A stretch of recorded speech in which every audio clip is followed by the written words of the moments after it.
C'est par une cérémonie de remise de prix aux différents lauréats des concours que la semaine de la francophonie a pris fin dans notre pays. Il s'agit des concours de dictée, de poésie et de poé. Une compétition de slam était également au menu de cette semaine consacrée à la langue française. Nianyalou Traoré.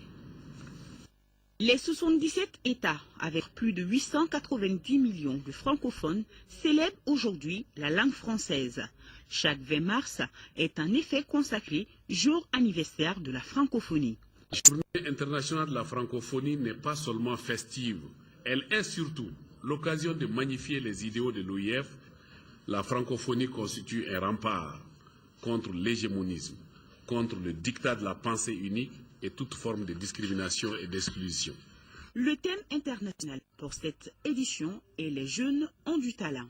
Au niveau national, l'accent a été mis sur la paix et la réconciliation. Je suis convaincu que Allah Tout-Puissant va aider notre pays à retrouver sa stabilité, la sécurité, la réconciliation nationale entre tous ses enfants pour un meilleur devenir du Mali et de la francophonie. Pour l'ambassadeur de France au Mali, l'espace francophone est une grande famille qui s'agrandit de jour en jour. On ne fête pas seulement la langue française, on fête une famille.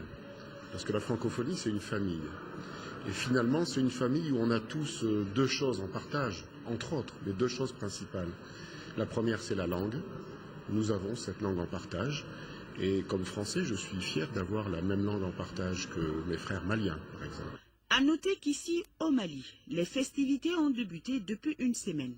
La Commission nationale des cultures africaines et de la francophonie, avec le concours de plusieurs associations et organismes, a mis au point différentes activités, notamment des concours de dictée, de poésie.